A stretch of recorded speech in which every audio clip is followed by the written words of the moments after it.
साहेब, पायऱ्यांवर जे घडलं बोलतो स्पर्शला बसतो. काल महाराष्ट्राचे माजी मुख्यमंत्री श्री उद्धव ठाकरे साहेब यांच्या अध्यक्षतेखाली सर्वपक्षीय नेते आणि सर्वपक्षीय आमदारांची एक बैठक विधान भवनाच्या 3ऱ्या मजल्यावर आयोजित केली होती. त्यामध्ये माजी उपमुख्यमंत्री अजितदादा होते, बाळासाहेब थोरात होते, नाना पटोले साहेब होते, सर्वपक्षीय नेते आणि सर्वपक्षीय आमदार होते. आणि त्यामध्ये एक स्ट्रॅटेजी ठरली होती की म्हणजे दादांनी नेहमीप्रमाणे सर्व नवीन आमदारांना सांगितलं की तुम्ही कधी 11 वाजता येता, कधी 12 वाजता येता, त्यापेक्षा 10:30 वाजता सकाळी नियमाप्रमाणे पायऱ्यांवर उपस्थित राहा आणि त्या ठिकाणी सरकारला ओला दुष्काळ जाहीर करणार आहात की नाही. काल एका शेतकऱ्यांनी स्वतःला जाळून घेण्याचा प्रयत्न केला. अशा काही संवेदनशील विषयावर आपण प्रश्न विचारले पाहिजे की हे सरकार फक्त शेतकऱ्यांच्या तोंडाला पानं पुसते आहे, गाजर दाखवते आहे की खरंच यांना मदत करण्याची इच्छा आहे. या अनुषंगाने आम्ही सर्व आमदार अगदी वेळेवर 10 वाजता सभागृहामध्ये आलो आणि 10:30 वाजता पक्षश्रेष्ठींनी दिलेल्या आदेशानुसार आंदोलन करायला आलो. त्यापूर्वी सत्ताधारी पक्ष भारतीय जनता पार्टी आणि शिंदे गटाचे काही आमदार पायऱ्यांवर आंदोलन करत होते. समोर पत्रकार बांधव होते, एक रेबिन लावलेली होती. त्यानंतर हे विद्यमान सरकारमधले आमदार होते आणि एक पायरी सोडल्यानंतर आम्ही सर्व आमदार होतो. आम्ही तिथे आलो आणि आम्ही नेहमीप्रमाणे 50 खोके एकदम ओके ही घोषणाबाजी केली आणि हा घाव गेल्या 3 दिवसांपासून त्यांच्या वर्मी लागलेला आहे. कारण महाराष्ट्राच्या तळागाळामध्ये अगदी लहान मुलांमध्ये सुद्धा भांडणं जर झाली तर 50 खोके आणि एकदम ओके असा वाक्प्रचार सुरू झाला आहे. त्यामुळे सत्ताधाऱ्यांची प्रतिमा फार मलिन झालेली आहे. मात्र त्यानंतर अनिल भाईदास पाटील हे विधानसभेचे जे मुख्य प्रतोद आहेत आणि आमच्या पक्षाचे नेते आहेत, त्यांनी एक गाजराचा हार गळ्यामध्ये घातला होता आणि सरकारसमोर एक निदर्शन असं करण्याचा आम्ही प्रयत्न केला की तुम्ही आमच्यासारख्या शेतकऱ्याला फक्त गाजर दाखवत आहात का. त्याच्यामुळे आम्ही सुद्धा एक गाजर घेऊन त्या सरकारच्या सत्ताधारी सरकारच्या आमदारांसमोर असं आंदोलन करत असताना त्यातले काही आमदार ज्यांच्यामध्ये कदाचित मसल पॉवर असेल, कदाचित मनी पॉवर असेल, ते त्या ठिकाणी आले. ते गोंधळ घालायला लागले आणि आम्हाला धक्काबुक्की देत पत्रकारांच्या अंगावर लोटायला लागले. काही महिला प्रतिनिधी पत्रकार म्हणून त्या ठिकाणी होत्या. त्यांना कुठं धक्का लागू नये याची काळजी घेण्याकरता मी असेल, रोहित पवार असतील किंवा शशिकांत शिंदेसाहेब असतील, आम्ही तिघांनी प्रयत्न केला.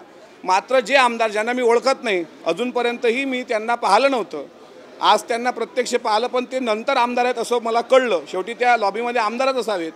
पण ज्या पद्धतीनं त्यांनी अप्रत्यक्षपणे आमच्या आई बहिणीला शिवीगाळ करण्याचा प्रयत्न केला, हे महाराष्ट्राच्या संस्कृतीला अशोभणारं आहे.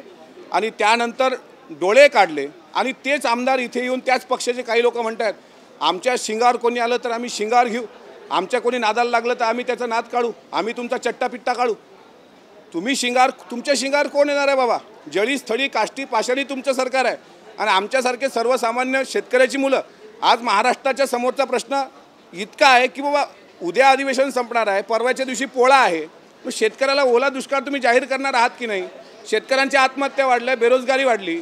एका तरुणाने यवतमाळ जिल्ह्यामध्ये वायर तोंडात धरून आत्महत्या केलेली आहे, विद्युत वायर तोंडात धरून. काल एक विधानभवनच्या समोर शेतकऱ्यांनी धर्माबाबा पाटलांसारखाच एक प्रकार करण्याचा प्रयत्न केला होता.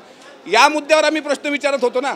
मागच्या काळामध्ये त्यांनी याच ठिकाणी दाऊद के गद्दारो कोण जूते मारो सालो को अशा ज्यावेळेस नारेबाजी केली होती, त्यावेळी आम्ही त्यांना कुठं प्रतिक्रिया दिली नाही, उत्तर पण दिलं नाही. आम्ही संयम ठेवला. महाराष्ट्राची संस्कृती, कारण तुमच्या मागे यशवंतराव चव्हाण साहेबांचा पुतळा आहे, महात्मा फुलेंचा, बाबासाहेब आंबेडकरांचा पुतळा आहे. यांची विचारधारा या विधानभवनाने जपलेली आहे. मी ज्या पक्षाचा माणूस आहे ते आदरणीय पवारसाहेबांचा राष्ट्रवादी काँग्रेस पक्ष आहे. ज्यावेळेस दोन्ही आमदारांमध्ये राडा होऊ नये याची काळजी घेण्यासाठी आदरणीय अजितदादा खाली आले आणि दादांनी आम्हाला समज दिली की आपल्याला हे शोभणारं नाही, आपल्या पक्षाला हे शोभणारं नाही, त्याच्यामुळे तुम्ही सर्व आत या. आणि आम्ही आत गेल्यानंतर तिथे मुख्यमंत्री एकनाथराव शिंदेसाहेब आम्हाला भेटले.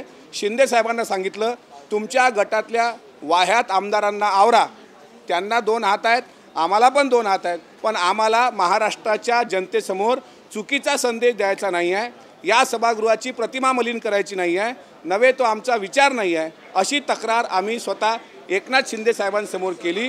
त्याच्यानंतर आपल्या सर्व पत्रकार बांधवांचे फोन येत होते. माझा आता प्रश्नोत्तराचा तास वरच्या सभागृहामध्ये 12 वाजता होणार आहे. त्यापूर्वी आपल्या सर्व पत्रकारांना भेटण्याकरता मी इथे आलो आहे. झालेला प्रकार अत्यंत चुकीचा आहे, त्याचं आम्ही समर्थन करत नाही. त्यांनी आम्ही आमच्या संस्कृतीचं प्रदर्शन दाखवलं, आम्ही शांती आणि अहिंसा जपली. त्यांनी त्यांच्या विकृतीचं प्रदर्शन दाखवलं. हे अख्ख्या महाराष्ट्रानं पाहिलं आणि महाराष्ट्रातल्या जनतेला हे आवडलेलं नाही. काय शिवीगाळ केली आणि कशा पद्धतीने धक्काबुक्की केली, काय शिवीगाळ केली, काय शिवीगाळ केली आणि कशा पद्धतीने धक्काबुक्की केली, काय शिवीगाळ केली, काय शिवीगाळ केली आणि कशा पद्धतीने धक्काबुक्की केली. बघा, शिवीगाळ काय केली हे सांगणं काही योग्य नसतं. शेवटी आई बहिणीवर त्यांनी ज्या प्रकारे बोललेत ते मी काही इथे बोलणार नाही. ते शिंदे नावाचे आमदार होते असंच तुम्ही सांगताय. त्यांना आम्ही फक्त एवढी विनंती केली की समोर जे बूम घेऊन पत्रकार आहेत त्यात महिला प्रतिनिधी आहेत, तुम्ही थोडे मागं या रेबिनच्या तुम्ही मागं येऊन बोललं पाहिजे. कारण एखाद्या पत्रकाराला जर धक्का लागला, त्यात एखाद्या आई बहिणीला धक्का लागला तर चुकीचा संदेश जाऊ नये याकरता त्यांना विनंती केली. तर त्यांनी अक्षरशः डोळे काढले. त्यांनी डोळे काढले, तेच शिंगावर येत आहेत आणि तेच इथे येऊन आम्ही किती पवित्र पुण्यवान आहोत हे सांगण्याचा प्रयत्न करत आहेत. आता ते लांडे साहेब बोलत होते माझ्यासोबत. ते म्हणत होते मिटकरी डोक्याला पांडुरंगाचं अष्टगंध लावतात. अरे मी पांडुरंगाचा अष्टगंध लावतो हा माझा अधिकार आहे ना. तुम्ही नाही सांगायचं मला मी काय लावलं पाहिजे. मी आस्तिक आहे की नास्तिक आहे हे कोणी ठरवायचं नसतं. हे माझं मी ठरवणार आहे ना. हा मला भारतीय संविधानात दिलेला अधिकार आहे ना. आणि जर तुम्ही विठ्ठलाचं नाव घेता तर तुकाराम महाराजांनी दया तिचे नाव भूताचे पालन आणि निर्दालन कंटकाचे अहिंसा सांगितली. पण जे तेथे पैजाराचे कामन व्हावे अधमासी अधम हेही सांगितलेलं आहे. जर तुमच्यासोबत कोणी आई बहिणीवर शिवीगाळ करत असेल तर त्याला उत्तर दिलं पाहिजे. फक्त आम्ही शिवीगाळीत त्याला उत्तर दिलेलं नाही. त्यांनी दाखवलेली विकृती ही महाराष्ट्राने पाहिलेली आहे. महाराष्ट्राच्या जनतेला हे पचलेलं नाही. कोणी कोणी शिवीगाळ केली आणि कोणी कोणी हाणामारी केली, काय धक्काबुक्की केली, मी त्या ऐका मी त्या नावं सांगा. ऐकून घ्या. मी त्या आमदारांना ओळखत नाही. भाजपमधल्या 2 आमदारांशी मी बोललो होतो. त्यातल्या एक श्वेताताई महाले, दुसरे बालाजी कल्याणकर. पण ते सुद्धा अत्यंत चांगल्या पद्धतीनं आम्हाला सहकार्य करत होते. आम्ही आमचे नारे लावत होतो, ते त्यांचे नारे लावत होते.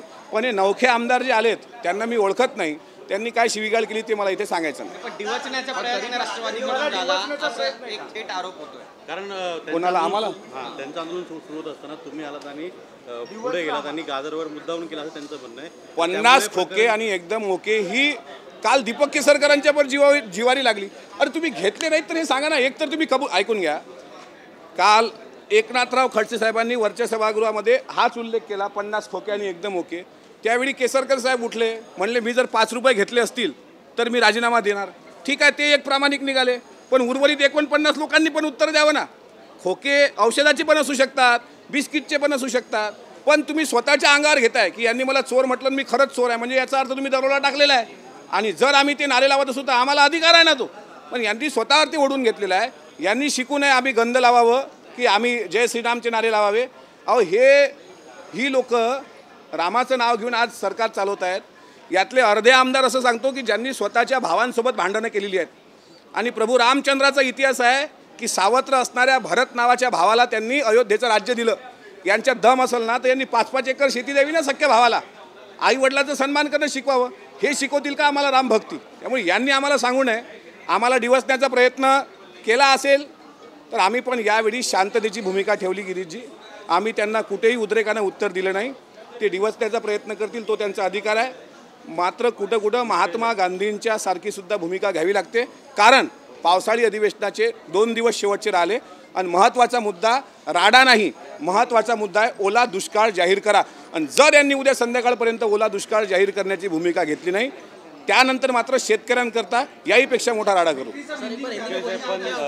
तुम्ही ज्या घोषणाबाजी केल्या होत्या 50 खोके एकदम ओके आणि त्यानंतर त्यांनी आज ज्या घोषणाबाजी केल्या सचिन वाझे ओके, मातोश्री ओके, लवासा ओके करायच्या होत्या ना त्यांनी. त्या घोषणा तुमच्या जीवाला लागल्या. आमच्या कसल्या जिवारी लागणार.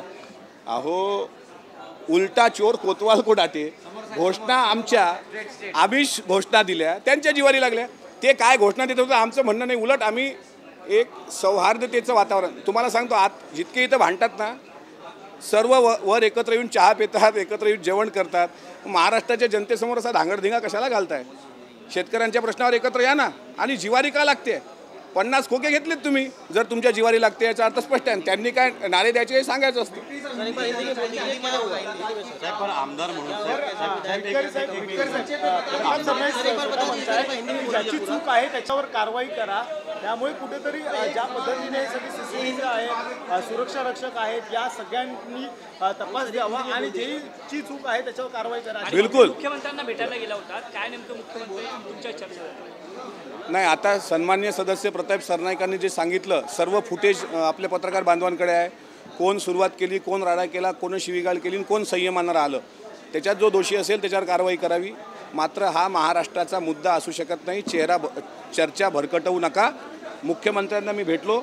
मुख्यमंत्री संयमी आहेत, मुख्यमंत्री संस्कृती जपणारे आहेत महाराष्ट्राचे, असा माझा समज आहे आणि तो खराही असू शकतो, असेलही. आमची विनंती त्यांना एवढीच आहे की तुमच्या आमदारांनी ज्या पद्धतीनं अशोभनीय वर्तन केलं, त्या आमदारांना मी ओळखत नाही, त्या आमदारांना तुम्ही समज द्यावी. आमचं म्हणणं हे नाही आहे की त्यांच्यावर कुठली कारवाई करावी, पण त्यांना समज द्यावी. महाराष्ट्रात नवीन मुलं जी राजकारणात येऊन पाहत आहेत त्यांच्यासमोर उभं राहिलेलं हे चित्र चांगलं आहे. साहेब शेवटचा प्रश्न मराठीमध्ये. मिटकरी साहेब दोन्ही पहिलं मराठी संपलं असेल. सगळं लाईव्ह सुरू होतं. आमदार कुठले असो, सत्ताधारी असो, विरोधक असू दे, जनता सगळी पाहत होती. एक आमदार म्हणून जनतेमध्ये हा संदेश जो केलेला आहे त्याबद्दल आपण काय सांगाल? मी सुरुवातीलाही सांगितलं, एक आमदार म्हणून, त्याहीपेक्षा महाराष्ट्रातला एक सदस्य म्हणून आणि एक शेतकऱ्याचा मुलगा म्हणून. आमदार मी आत्ता झालो आहे, 3 वर्ष झाले, पण एक शेतकऱ्याचा मुलगा म्हणून मला पण अपेक्षा आहे की शेतकऱ्याला न्याय भेटला पाहिजे. आज जो गोंधळ सत्ताधाऱ्यांनी घालून एक शक्ती प्रदर्शन आणि मस्ती प्रदर्शन करण्याचा प्रयत्न केला, ते चित्र चुकीचं आहे. महाराष्ट्राच्या राजकारणाला ते शोभणारं नाही. आज मैं बोलता हूँ, कल शाम 6 बजे पूर्व मुख्यमंत्री श्री उद्धव ठाकरे जी इनके नेतृत्व में विधान भवन के 3रे मंजिल पे सभी विधायकों को बुलाया गया था. तीनों पक्ष के नेता वहाँ उपस्थित थे. वहाँ राष्ट्रवादी कांग्रेस पक्ष के अजीत दादा, जयंत पाटिल साहब थे, कांग्रेस से नाना पटोले जी थे, अशोक चौहान साहब थे, बाला साहब थोरात जी थे, शिवसेना के विधायक थे, शिवसेना के लोग थे, महाविकास आघाड़ी के सभी लोग थे. और वहाँ एक स्ट्रैटेजी ठहराई गई कि रोज़ आप कभी 10 बजे आते हो, कभी 12 बजे आते हो, लेकिन 10:30 बजे आंदोलन होने वाला है. आंदोलन करने वाले हैं हम सरकार के खिलाफ, किसानों के लिए. तो 10:30 बजे यहाँ पे समय पे उपस्थित रहिए. ये निर्देश अजीत दादा ने हम सब युवाओं को दिए थे. हम 10 बजे यहाँ आए.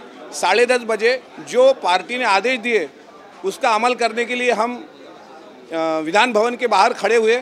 इसके आधा घंटा 1 घंटा पहला यहाँ बीजेपी के और शिंदेगढ़ के कुछ विधायक थे और वो उनकी नारेबाजी लगा रहे थे. हम हमारे नारे चला रहे थे, 50 खोके एकदम ओके, आणि शेतकऱ्याला दाखवलं गाजर, ताट वाटीन चलो गुवाहाटी. पिछली बार जब वो विपक्ष में थे तब उन्होंने देश के गद्दारों को और जूते मालो सालों को इस तरीके से बयानबाजी की थी. उसमें सरकार ने उनका कोई विरोध नहीं किया था. लेकिन उसके बाद एक और स्ट्रैटेजी ठहराई गई कि सरकार के ये ख्याल में आए कि हम किसानों के लिए आंदोलन कर रहे हैं. तो हमारे विधानसभा के मुख्य प्रतोष जो है अनिल भाईदास पाटिल, वो गाजर का हार बना के सामने आए पत्रकारों के सामने, और ऐसा ठहरा कि एक आमदार जाके वहाँ पे गाजर दिखाएगा और कहेगा इस सरकार ने जो कल घोषणा की है गाजर की जैसी घोषणा है, इससे किसानों को कुछ मिलने वाला नहीं. 2-3 दिन के बाद पोंगल त्यौहार है, जिसको हम मराठी में पोड़ा कहते हैं. उस त्यौहार के पहले पूरा यहाँ पे कृषि मंत्री जो है महाराष्ट्र के, उन्होंने किसानों को मदद करनी चाहिए. इस तरीके से हमारा आंदोलन चल रहा था. एक रेबिन बीच में बांधी हुई थी. पहले 3 फ्लोर पे बीजेपी और सत्ताधारी विधायक थे और 1 फ्लोर छोड़ के हम सब पीछे थे. उसमें हम बालाजी कल्याणकर, श्वेताताई महाले, हम सब लोग एक जगह वहाँ पे आके चर्चा कर रहे थे कि हमने क्या करना चाहिए. नारेबाजी शुरू थी, लेकिन जैसे हम आगे आए तो उनमें से कुछ विधायक जो अभी आपके सामने आके बोल रहे हैं कि हमने कुछ नहीं किया, वो विधायक आए, उन्होंने गलत वहाँ पे शब्द का वापर किया, माँ बहनों पे गाली देने का एक प्रयास किया और हमें लौटने का प्रयास किया. और इसके बाद इन दोनों युवाओं में ज़्यादा संघर्ष ना हो, इसके लिए खुद महाराष्ट्र के पूर्व उप मुख्यमंत्री और विधानसभा के विरोधी विपक्ष नेता अजीत दादा आए. और अजीत दादा ने हम सबको कहा कि हमारे महाराष्ट्र की संस्कृति नहीं है, आप अंदर चलिए. और अंदर जाने के बाद महाराष्ट्र के मुख्यमंत्री एकनाथ शिंदे साहब ने इस बात की संवेदनशीलता को पहचाना और खुद आए. और हमने कहा कि आपके गढ़ के कोई आमदार है जिन्होंने हमें लौटने का प्रयास किया, उनको थोड़ा समझ दीजिए, ये महाराष्ट्र की संस्कृति नहीं है. अभी 2 दिन में अधिवेशन खलास होने वाला है, यानी अधिवेशन का कल का आखिरी दिन है मेरे ख्याल से. तो इसमें हम चाहते हैं कि किसानों पे बात हो, इसमें हम चाहते हैं कि युवाओं पे बात हो, इसमें हम चाहते हैं कि महाराष्ट्र में जहाँ पे सूखा, जहाँ पे ये गिरा है, किसानों के बारे में जो जिस तरीके से बाढ़ आई, उनके सब उनका नुकसान हुआ, उसके बारे में कुछ सोच हो. इस तरीके से हमारी एक योजना थी, हमारी संकल्पना थी, लेकिन उसे बगल देने का काम सत्ताधारियों ने किया, खासकर भारतीय जनता पार्टी के विधायकों ने किया. इनके इस वर्तन से पूरे देश में महाराष्ट्र की गरिमा को कालिद पोंछ दी गई है। और इस तरीके से अगर भारतीय जनता पार्टी के विधायक वहाँ पे उनका बर्ताव करते होंगे तो यशवंतराव चव्हाण जी का, फुले शाहू बाबा साहब जी का ये महाराष्ट्र है, तो इसमें ये बात शोभनीय नहीं। मैं इस बात की कड़ी निंदा करता हूँ। ठीक है, आज वो हम पे मसल पावर कर रहे, आंखें दिखा रहे, गालियाँ दे रहे, हम शांति से सुन रहे हैं। कहीं कहीं इन जैसे लोगों को पूज्य महात्मा गांधी जी के विचारों से भी जवाब दिया जा सकता है। हम भी उनके साथ संघर्ष कर सकते थे, लेकिन हमारे पक्ष के बड़े नेता, सीनियर नेता आदरणीय शरद चंद्र जी पवार साहब की वो सीख नहीं, इसीलिए हमने संयम रखा और महाराष्ट्र के जनता के आगे इस संसद के बारे में कोई गलत मैसेज ना जाए, इसकी पूरी हमने दक्षता ली है। और आगे आने वाले कल शाम तक अगर महाराष्ट्र के कृषि मंत्री ने ये सूखा अगर जाहिर, क्या उसको बोलते हैं, सूखा अगर जाहिर नहीं किया और किसानों को मदद नहीं दी बड़ी तादाद में, तो हम उसके खिलाफ आंदोलन छेड़ने वाले हैं। अभी हमारे जो गटनेता है अंबादास दानवे जी, उनके पास मैं जाऊंगा और मैं कार्रवाई की मांग नहीं करूंगा कि उन पे कार्रवाई हो। ये मैं भी नहीं चाहता कि महाराष्ट्र के मसले अगर वो कार्रवाई मैं करूँ तो और मीडिया में दूसरी बात चली जाएंगी, फिर और किसानों से मुद्दा हट जाएगा और दूसरा कोई मुद्दा शुरू हो जाएगा। मैं नहीं चाहता हूँ। ठीक है, वो मारे, वो हमें जला दे, हमारा खून करे, हमें इससे कोई ये लेना देना, लेकिन किसानों के बारे में उन्होंने बताना चाहिए और अगर उन्होंने 50 खोके नहीं लिए होंगे तो उसका स्पष्टीकरण देना चाहिए।